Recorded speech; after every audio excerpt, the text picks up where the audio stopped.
Jim Wyckoff, senior analyst at Kitco News, is here to discuss with us the range that gold has been trading in and the macro forces that we should be watching out for. Jim, welcome back to the show. It's been a while. You've been traveling, but you're back now. Welcome back. Good morning, David. Good to be back. All right, let's talk gold now. We've had, I was telling you offline, gold hasn't taken off without you. Let's put it that way. So how do you feel? Well, David, just the past week or so, we have seen the gold market rally, including hitting about a 3-week high just yesterday. So the recent price action has restarted a price uptrend on the daily chart. So that's inviting some chart-based buying interest. The trend is your friend, and the bulls like that trading adage right now. From a fundamental perspective, I think that just recently, and maybe even just this week, the tenor of the marketplace has turned from one of a Fed policy that most reckoned would lean a little hawkish at the Fed symposium in Jackson Hole later this week to one of, well, now maybe the Fed is going to be forced to stand pat for a while longer because of the surging new COVID strain. So those elements, a monetary policy that's going to be easier, possibly for a while to come, that is also working in favor of the precious metals market bulls. So do you anticipate the dollar to weaken after Jackson Hole? Well, the dollar has been appreciating for about the past several weeks and even arguably a few months. So the trend of the dollar is up. However, it could be that here in the coming weeks or longer that the inverse relationship between gold and the metals markets could start to erode a little bit. By that, I mean you might see the dollar appreciate as well as the price of gold. Yes, but if the Fed maintains a dovish stance and keeps interest rates low and delays any sort of tapering action until later than expected, wouldn't the dollar weaken on that news? Well, theoretically, it would be certainly not a positive element, but keep in mind, David, the U.S. currency is still the world's store of value currency, and the greenback compared to the other major currencies at present still looks like the best game in town. All right. Let's talk about the recent rebound in gold that we've seen. We tested below 1750 not too long ago. We've had a nice rebound since then. Is this the bottom for you? Is 1750 the floor? I think that's a near-term bottom, probably, and right. I think we're going to trend sideways to higher, probably into the end of the year. But why do we have a rebound, Jim? What was in the news that caused gold investors to pile back into the metal? Well, we've had just the past couple of weeks, maybe a little keener risk aversion in the marketplace. We've got the chaos in Afghanistan. You got the Delta variant that's surging and could, in the coming months, begin to damage global economies again. So all that is, putting a little safe haven bid into the gold and silver markets. Also, keep in mind that the stock markets continue to rally. The U.S. indexes just this week have hit new record highs. However, we are heading into the historically what can be turbulent months of September and October, and it would not surprise me that after the U.S. Labor Day holiday that we see maybe traders and investors pivot a little bit, maybe start to worry more about the COVID consequences in the coming months, as opposed to focusing on positive corporate earnings reports and heretofore pretty good economic numbers coming out of the U.S. If you start to see U.S. economic data weaken a bit, as we saw recently in the retail sales report due to the COVID resurgence, then that's going to put some more uncertainty in the marketplace, and I think that's going to benefit the safe haven metals.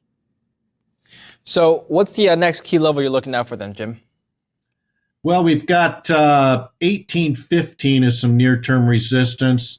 We get above that, then we're going to probably mount a challenge of 1850. 1850. Right. So long term, then, Jim. Here's one of my more bearish theories. My theory is that we're already priced in because if you take a look at what happened last year, we had tremendous amounts of monetary stimulus, which pushed up all assets, including gold. That more or less has stabilized. We're not seeing unlimited QE hit the headlines every day like we did last year. So I think maybe the gold market has already factored that in and is stabilizing around this range for the foreseeable future. Would you agree or disagree with that? Well, I think from a longer term perspective, gold is in an up cycle, as well as the entire raw commodity sector. The fact that the crude oil market this week has made a dramatic rebound after hitting a multi-month low on Monday. We've rallied several dollars off of the overnight low Monday. That suggests the crude oil market has put in a near-term bottom. And if crude oil prices can trend sideways or sideways to higher in the near term and in the coming weeks, then I think you're going to see other raw commodities do the same, including the metals.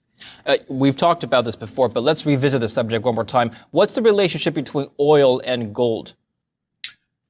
Crude oil is the leader of the raw commodity sector. And if you look back at history, 10 years ago or 12 years ago when we saw crude oil prices over $100 a barrel, pushing toward $150 a barrel, you saw many raw commodity markets also at record highs. If the crude oil market is trending higher and it is strong, that's going to pull the other raw commodity markets higher also. If crude oil prices weaken, start to trend lower, that's certainly a bearish outside element that would be at least a drag on the raw commodity sector. But with the big rebound we've seen in crude prices this week, I think you're going to see at least a sideways grind in crude oil into the end of the year, if not sideways to higher. Do you think the Delta variant could put some adverse headwinds onto oil demand? Yes, indeed, I do. That's the element that we've got to be concerned about if you're a crude oil market bull. If economies start to shut down again, that's going to certainly put a damper on the bullish run that might occur in crude oil. Just going back to oil and gold for a minute now, you said that oil is a leader of the raw commodities, but correct me if I'm wrong, Jim. I thought gold is more of a monetary metal than a raw commodity. Maybe the demand, no, it's not. The drivers of oil and gold are similar? Yes, they are. Crude oil, especially with speculators and technical traders, the big hedge funds like to watch what crude oil is doing. And if crude oil acts like a sector leader like it usually does, then you're going to see money flow into other raw commodities also. Remember that commodities are highly cyclical, and they tend to generally on a long-term basis trade in the same fashion, trend the same ways. And I don't think that's going to change. Gold is certainly influenced by monetary policy, but it's also just as much influenced by geopolitical events and things that impact the psychology of the marketplace. Okay, so if you anticipate oil, let's say that the Delta variant isn't going to slow down the economies all too dramatically, and if we assume that oil will continue to rise, what's that going to do to the rest of the commodity sector? Well, it'll be a supportive factor at the very least.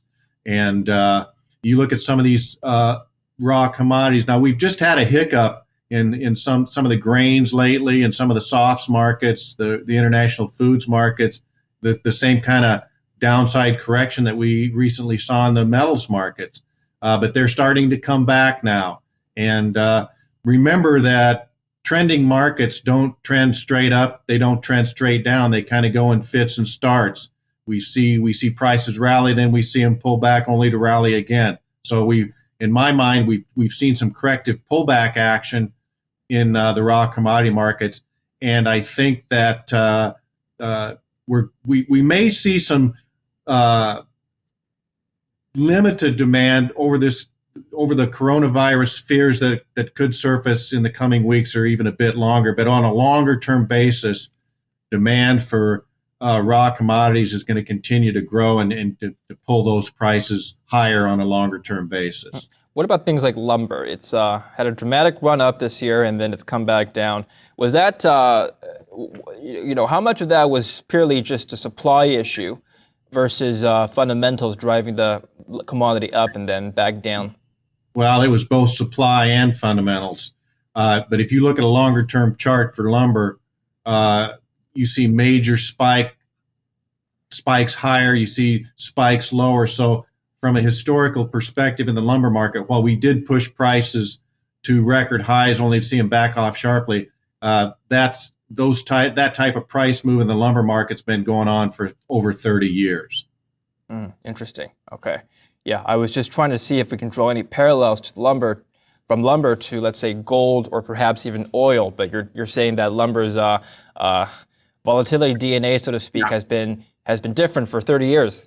I've been in the business for 40 years now, and there's two markets historically that have been extremely volatile, no matter what, and that is lumber and pork bellies. Pork belly futures are no longer traded, and lumber. So now lumber is the king of volatility in the futures market. It's probably going to continue that way. I wonder why that is. You would think that housing demand overall, I mean, obviously, there are certain geographies that are more volatile than others, but overall, housing demand and construction housing starts will be relatively stable in terms of growth. Indeed, but remember this: futures markets are front loaded, or they're based upon expectations for the future. So lumber futures, it's a thinly traded market, so you get speculators that can come in and push prices around. Lumber does follow the fundamentals of the housing industry for sure, but when the lumber market gets on a bull run, the speculators get interested. It turns into a money game, and that's why you have the highly cyclical nature, the big spikes up and the big spikes down. I mean, you can argue that the big plunge we've seen in lumber futures recently has come amid, rising construction demand. What the reason that is the case is that the futures traders, they had thought that in advance this was going to happen, and when it's kind of a buy the rumor, sell the fact type of situation. So when we did see that strong demand realized, the futures traders had already positioned their bets. Now time to take profits. Mm-hmm. I just want to close on the precious metals one more time, Jim. Now, I've spoken to you before earlier in the year. I think in the past, I would say you were more cautiously optimistic, so to speak. Now it's, you're saying that we've put in a bottom, you're expecting higher highs. You're sounding a little more optimistic. Now, I know we've spoken about monetary policy, but is there any other force out there, any other macro factor that has changed more or less your perception of gold in the intermediate term since we spoke maybe 2 months ago? Sure. Well, when we spoke a couple months ago, the price trend was sideways. It was probably sideways. It wasn't that we weren't seeing prices in an uptrend like we are now. I'm a chart-based analyst mostly. Remember that technical analysis and the study of price charts reflects all the known fundamentals in a marketplace at the present time. So that's a pretty powerful statement in my mind. So when prices start to trend higher, as they are in the gold market, that's one of the most powerful trading and analytical elements there is. So the fact that the path of least resistance for gold prices is sideways to higher right now, that makes me suspect that's going to continue to be the case until we get some kind of a chart clue to suggest otherwise. And from a fundamental perspective, you're heading into the autumn period when you do see some more stock market volatility, traders getting back from vacations, kids getting put in school, so they're more focused on their trading and maybe start to worry a bit more. And I think that's going to augur well for the metals markets. And then again, like I said, the cyclicality, the longer term cyclicality of commodity markets and including the metals points to higher prices over the long term. And silver, do you feel the same way about silver? Yes, I do. Silver is going to be a follower of the gold market. Hasn't really done so lately. Silver's still arguably in a near-term price downtrend, but on a longer-term degree, I think silver will follow the gold market if it keeps trending higher. I just want to close on this longer term question here. Now, it is true that during bull markets, silver outperforms gold most of the time, and of course, in the bear market, it does the reverse. If you look at the longer term chart of silver, though, it's been rather curious because silver has not yet, as of today, reached 1981 highs or 1980 highs. Yet gold has, far surpassed what it has done in the past. So I wonder why that is. When you were talking about a long-term, multi-decade bull rally, gold has done very well, yet silver has not outperformed gold over the last couple of decades. Can you offer an explanation? Well, it goes back to what I called the money game in futures trading. If dating back to the late 70s or around 1980, somebody tried to corner the silver market. I believe it was the Hunt brothers, and they thought they could squeeze that market, and that was part of the reason prices shot to then record highs and then collapsed. So futures trading, make no doubt about it, it's a money game. The prices are going to go where the money flows, and it's always a good thing to keep that in mind. And that's also another argument in favor of keeping a close eye on the price charts and technical analysis, because they tend to also monitor where that money is flowing. All right, excellent. Well, Jim, I'm glad you're back. I look forward to catching up with you some more later this season, and thank you for your analysis today. All righty, David. Take care.